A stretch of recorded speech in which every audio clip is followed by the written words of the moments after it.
Oi, meu nome é Denise e bem-vindo ao canal. Hoje eu vou falar sobre o livro O Sol Também Se Levanta, do Ernest Hemingway. É um livro pós-guerra, com algumas polêmicas, assuntos polêmicos para hoje em dia, e que muita gente na internet disse que não gostou da trama, não gostou do livro. Uns porque não gostou da história, outros porque não gostou do final. Mas eu acho que, na verdade, essas pessoas não entenderam bem a profundidade desse livro. É sobre isso que eu vou falar hoje. Antes, eu vou explicar um pouquinho da história, eu vou tentar te convencer a ler O Sol Também Se Levanta, porque é um livro muito legal. E depois eu vou falar a minha opinião, o que é que eu acho, e tratar um pouco dessas polêmicas. Vamos lá?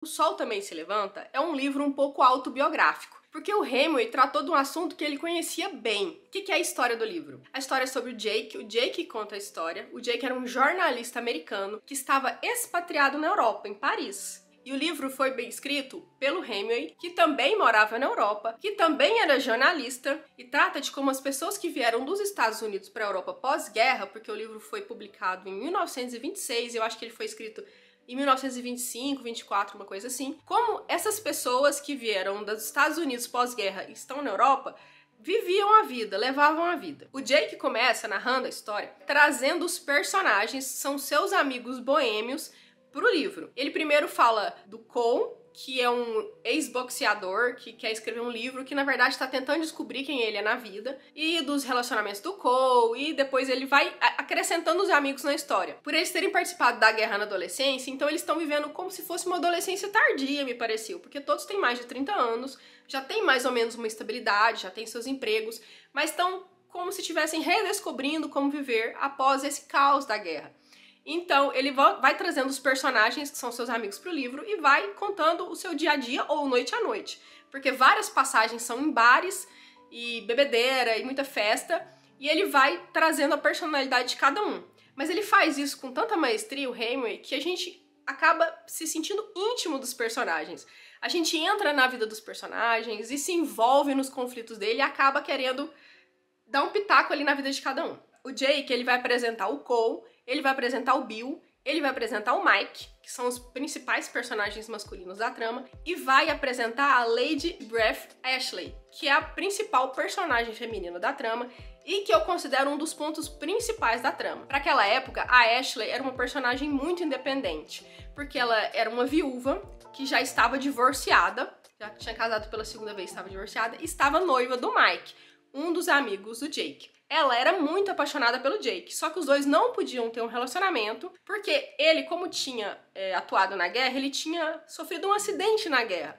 Então ele era um homem emasculado. Não vou dizer o que é, você procura na internet pra saber por que eles não poderiam ficar juntos, porque ele era emasculado. Enfim, como eles não podiam ter um romance, o Jake e a Ashley, eles eram muito amigos. Um amava o outro, só que eles não podiam ser um casal romântico.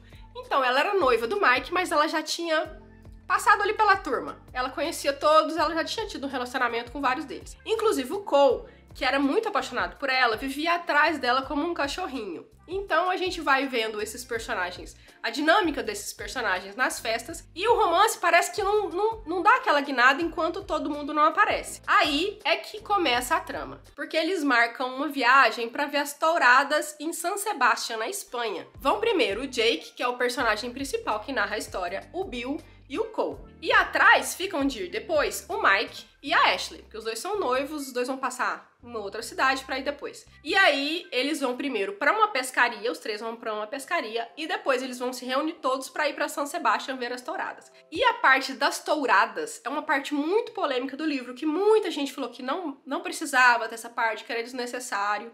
Enfim, porque ele detalha muito bem como que eram as touradas, e muita gente não gostou dessa parte. Muita gente muito sensível, que não gosta. Eu também não gosto de verem os touros maltratados. Mas eu achei muito interessante a parte da pescaria e a parte das touradas, principalmente porque a gente conhece como que acontece. E vamos combinar, era uma coisa cultural. Na Espanha, as touradas eram muito famosas. Na Europa, como um todo, as touradas eram muito famosas e o pessoal tratava com um profissionalismo muito grande. É uma coisa cultural, de tradição da região. Então, assim, eu achei até muito feliz do Hemingway ter tratado das touradas dessa forma como ele tratou, muito respeitosa, muito bem contada, tratando da forma profissional como os toureiros, tauromaquia eu acho que chama a prática, tratavam os touros, porque ficou registrado na história como tudo acontecia. Eu fiz uma pesquisa e em 2023 ainda aconteceram touradas, acho que foram 166 touradas no ano de 2023, então é uma coisa tradicional que ainda acontece por lá. O legal da literatura, eu acho que é justamente isso, ficar registrado na história. Se o Hemingway não tivesse contado, com o jeito dele, com o detalhamento dele, com a perspicácia dele, como aconteciam e com esse tamanho respeito que ele apresenta, na minha opinião, talvez a gente tivesse esquecido como é que aconteceria, ou eu talvez, por exemplo, nunca teria tido contato, porque eu tô bem longe, eu nunca assistiria. Eu não iria pra assistir, sinceramente, que eu acho assim, tadinho, judia do touro, então eu não iria assistir. Mas ele contando, eu consigo abstrair, não imaginar com tantos detalhes,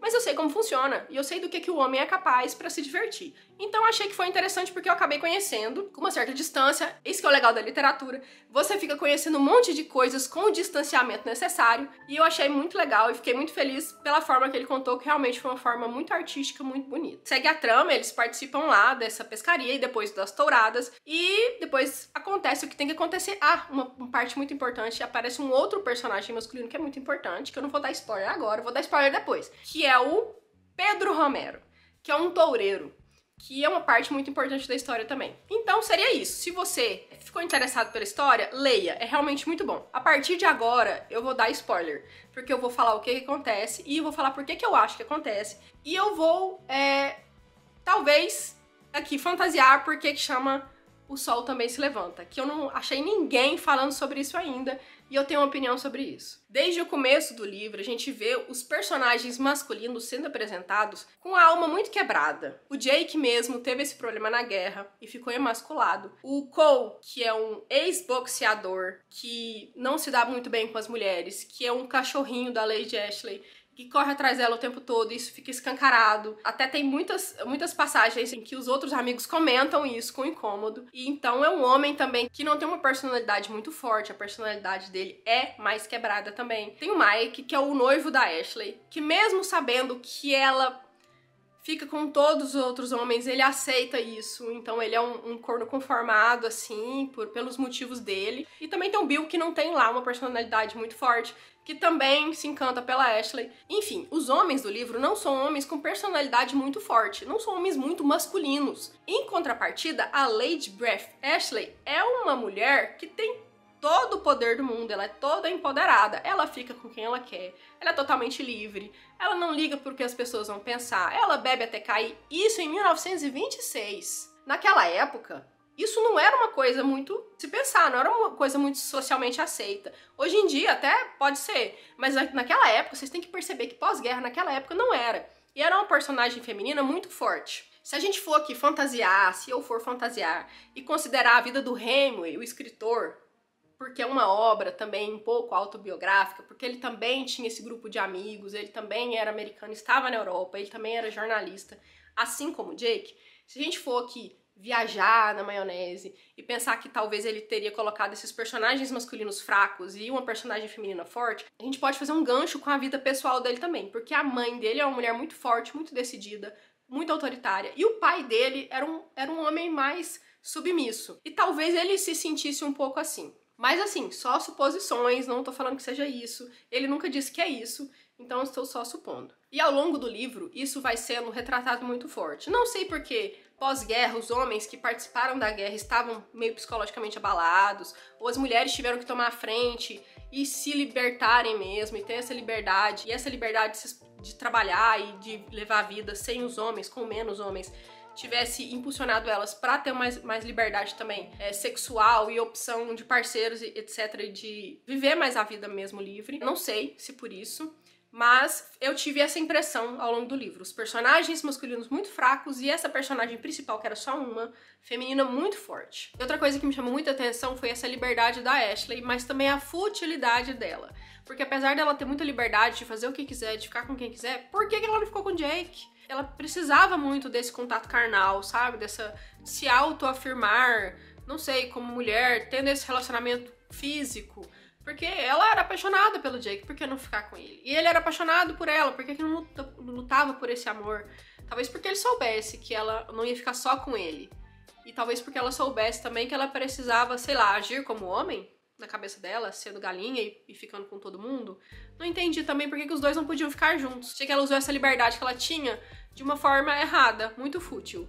Mas foi uma percepção minha também. No final, quando ela se apaixona pelo toureiro, pelo Pedro Romero, na verdade ela queria esse poder masculino que ele estava apresentando nas touradas, de dominar o touro, de dominar o animal, de dominar a fera.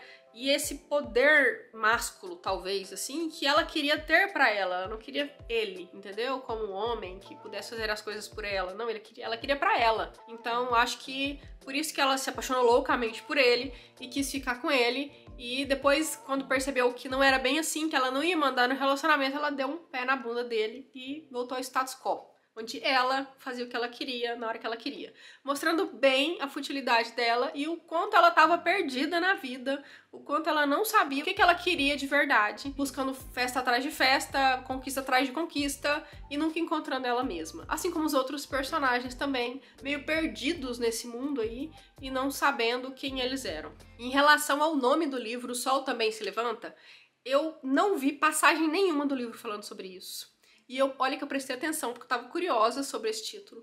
Depois que eu terminei de ler, pesquisei, não vi ninguém falando sobre o assunto. E então fiquei muito curiosa mais ainda e comecei a pensar sobre isso. Até troquei ideia com meu esposo, o que será que poderia ser?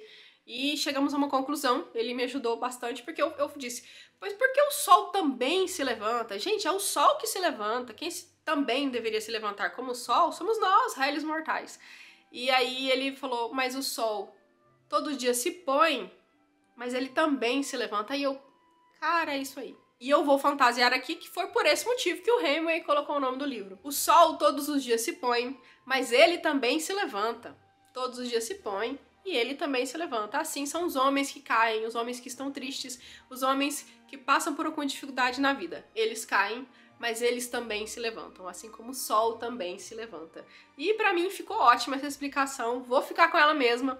Vou fantasiar, foi isso que o Hemingway quis dizer. Mas se você tiver uma explicação melhor ou souber por que o Hemingway colocou esse nome no livro, me conta aqui nos comentários que eu vou ficar muito feliz de sanar essa curiosidade, que eu realmente fiquei muito curiosa com esse título de livro. Então é isso, essa foi minha resenha sobre O Sol Também Se Levanta. Se você gostou, curte, compartilha com alguém que leu e não gostou do livro, ou leu e te recomendou o livro, e eu recomendo sim esse livro, é um livro muito bom, principalmente para quem quer estudar o Hemingway, quer ver o que ele fez, que ele já fez muito bem feito desde o primeiro, foi o primeiro romance dele, e esse livro é maravilhoso, ele tem uma prosa fantástica, ele descreve os diálogos. Então, eu ouvi dizer na internet que os diálogos eram secos.